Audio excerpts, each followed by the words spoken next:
Thanks for clicking on the Travel is Real channel. Enjoy this episode highlight and remember to like and do work on that subscribe button.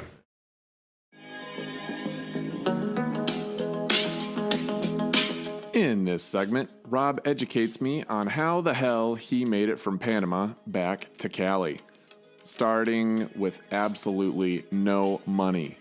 It's wild.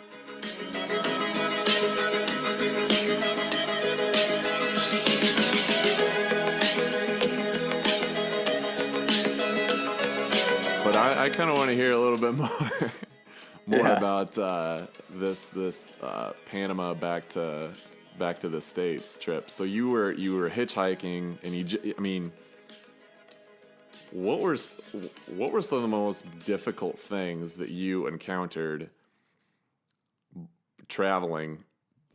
Having nothing, because when I was traveling, I had money saved up. I was still on a budget, but I do enjoy the fact that you really didn't have a plan, because I like to keep my itinerary open. I think that's one of the best ways to backpack if you don't have a set time frame. Yep.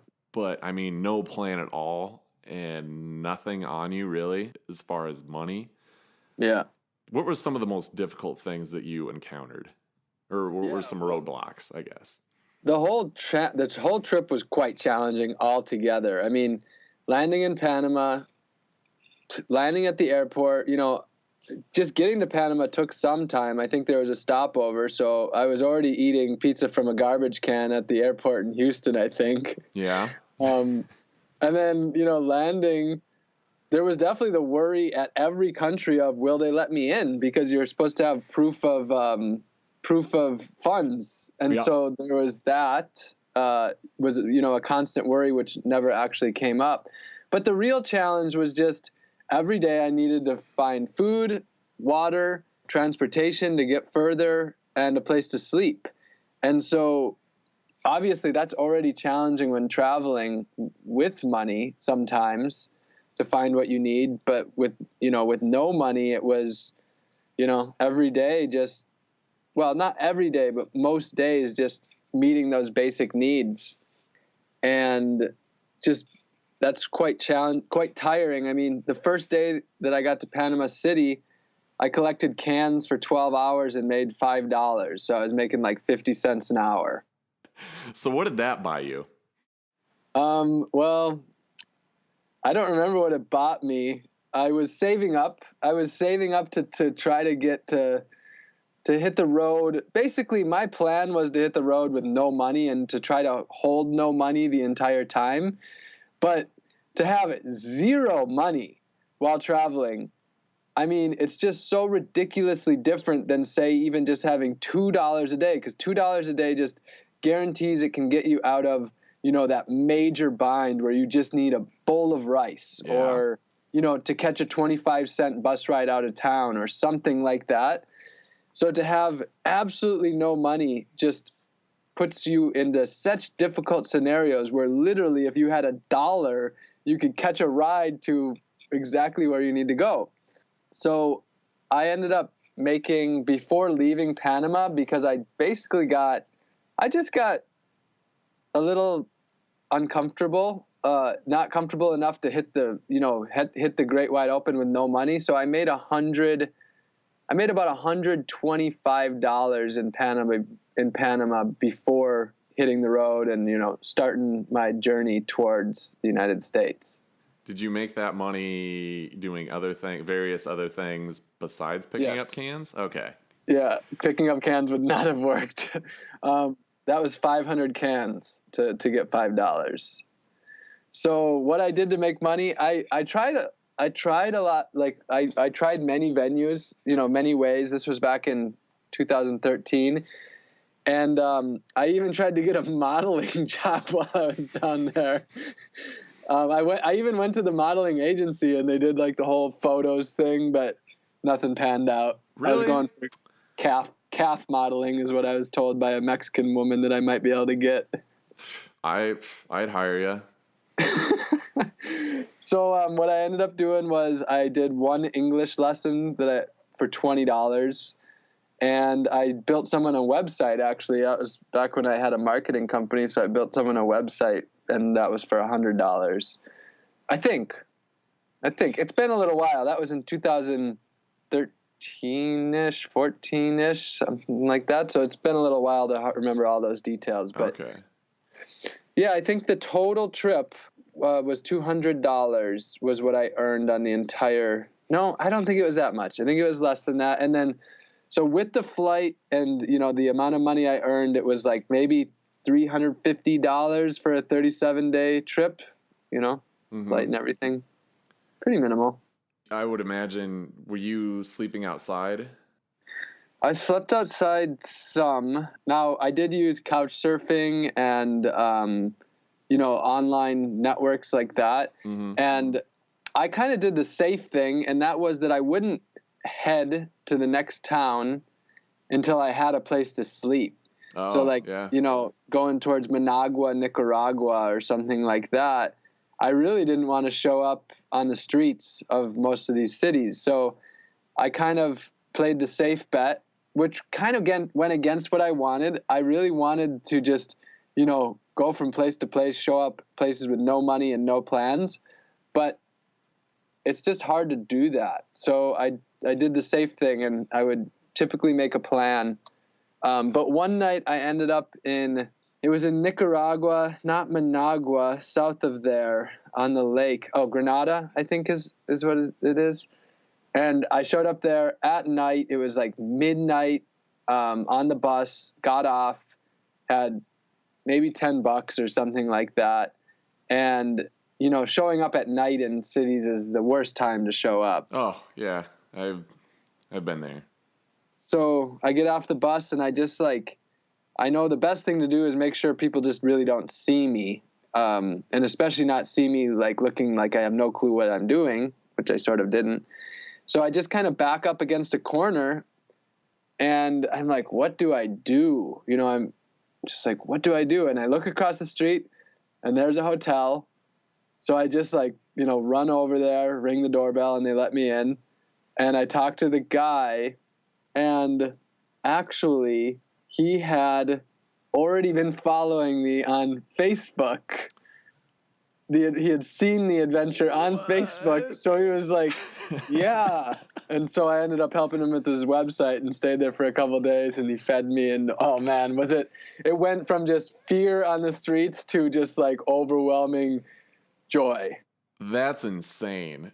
The coincidence, how fortuitous that person was. I mean, you must have had that campaign out only a week or 2 or 3.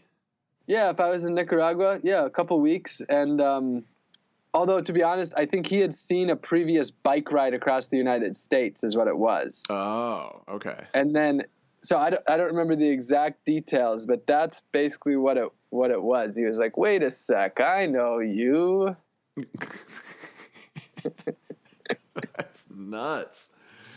I was just going to say, what was something, I was going to ask you what, if there was any moments where anybody has helped you out in that trip where it just kind of inspired you or made you really put faith back in humanity. Did you have any encounters like that? I would say every day was restoring faith in humanity, for the simple fact that I made it back to the United States, traveling through all these countries that people think are these dangerous places. Mm-hmm. The mainstream media portrays Mexico in so many ways as this dangerous place, but we have cities where the murder rate's higher than in many parts of Mexico. But, just making it home. When I made it home, literally, I mean, I was almost in this state of highness that was obviously from no drug, but just this level of highness where it was almost unfathomable. And when I got back to my house, I literally had a dime in my pocket, 10 cents. And all I could mutter just was simply, people are good.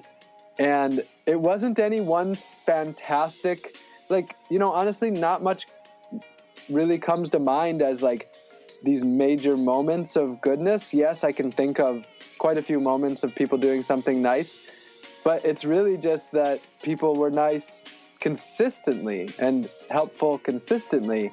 And that's really, to me, what has stuck out.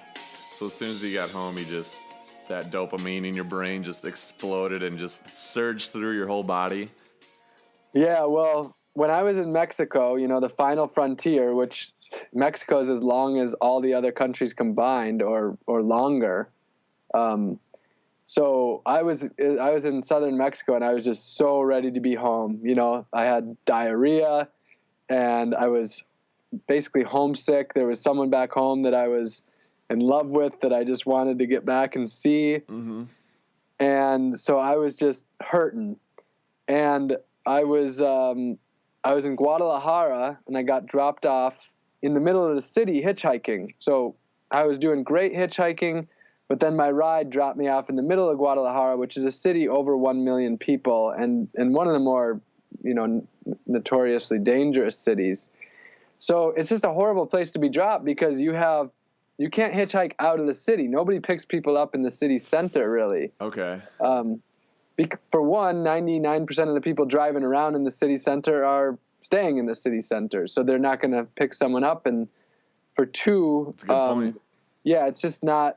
Yeah, so I'm just struggling. I tried for many hours to hitch out of the city and failed, but I was hitching near a bus station so that when the night fell, I would at least be able to go into the bus station and take a bus out. So I go to get, a bus ticket. I think I had $17 left. And I just said, how far can I get for $17? It was not nearly far enough. It was Mazatlan, I believe, or south of Mazatlan, okay. Which is still like at least a 17-hour bus ride from San Diego. So that would have put me there with no money in the middle of the night and still possibly a few days of hitchhiking to get home when I was just, rough. And so the lady was, super nice. She actually gave me a discount on the ticket to get me a little further, bought me a sandwich and a juice. And I get on the bus and, once I got to the destination, which I think was Mazatlan, it was 2 or 3 in the morning, and I was just like, this is not good. So I get off the bus, and then I'm just thinking, you know what? I'm just going to get back on the bus and see what happens. So I got back on the bus, and I just, basically pretended to be sleeping, and sure enough, the bus left. And sure enough, the bus kept going, and we got to the next stop an hour or two later. And I was just hoping to make it till morning when it would be light out. And morning came, we stopped, just didn't get off, kept going. And after some point, I said, this bus is going to get me all the way to Tijuana, which is just across the border, 30 miles from my house. And I got that feeling, and sure enough, literally, I think it was 24 hours on the bus, drops me off in Tijuana. I have $3.60 in my pocket. It's a $1 bus to the border, $2.50 on the trolley to get up to my neighborhood, and then a 4-mile walk home. And that's when I got home with 10 cents in my pocket. Holy cats. And that was when I was just high. That was when all I could say at that point was just, oh man, I can't believe I made it. And then also, people are good. It was definitely quite the experience. And now, traveling on a budget is like traveling with $1 million.